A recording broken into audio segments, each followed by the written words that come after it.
सदगुरु सुखदेव कहते हैं, राजा परीक्षित, जैसे ही बालकों को यज्ञशाला में आते देखा तो कंस ने महल के दरवाजे बंद करवा दिए। कंस को चाणूर और मुष्टक जैसे बहुत बड़े बड़े राक्षस दोनों को छोड़ दिया बलराम और कृष्ण को मारने के लिए, पर दोनों भ्राताओं ने कंस के दोनों राक्षसों को धराशायी कर दिया, मृत्यु का दर्शन कराया।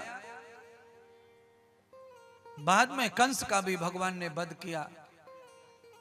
कंस को उद्धार करके भगवान उनकी पत्नियों को धारणस बंधाने पहुंचे। फिर अपने माता पिता को वचन देकर गए थे कि 11 वर्ष में तुम्हारे समस्त दुखों से तुम्हें मुक्त कर दूंगा।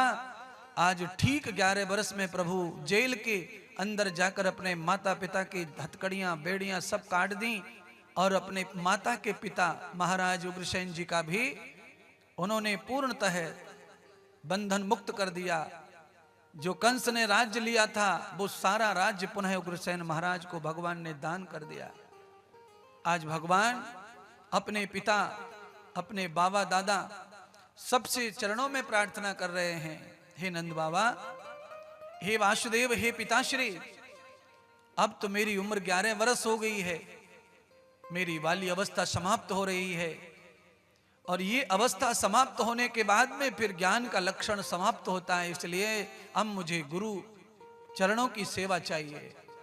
भगवान स्वयं गुरु करने की बात कहते हैं माता पिता से, पर कंस के भय से कोई गुरु, कोई महात्मा अच्छे उस समय ब्रज में बचे नहीं थे।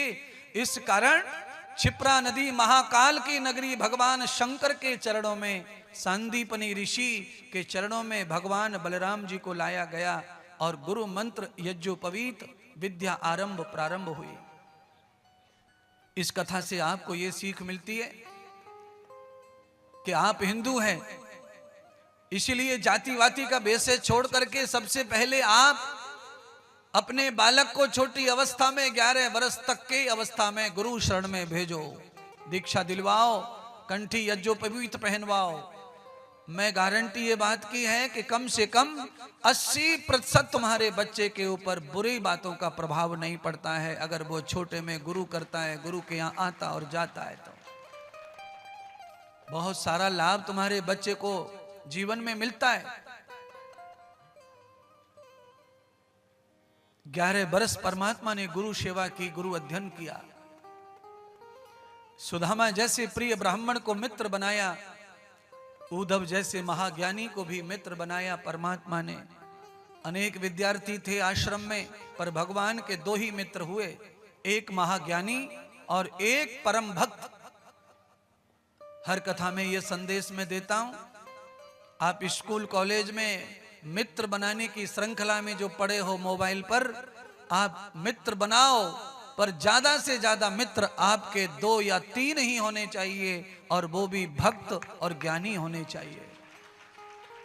ये सड़क पे मटकने वाले, बियर बार में घुसने वाले, इनसे अपने आप को बचाए रखोगे तो तुम्हारे अध्ययन का, तुम्हारी पढ़ाई का, तुम्हारे जीवन का नुकसान नहीं होगा। नहीं तो ये सब तुम्हें डस लेंगे। और ये कथा इसीलिए ही गाई जा रही है कलयुग में ज्यादा से ज्यादा, कि कलयुग में जो आग झुलस रही है उससे कैसे कैसे बचाया जा सके विद्यार्थी को।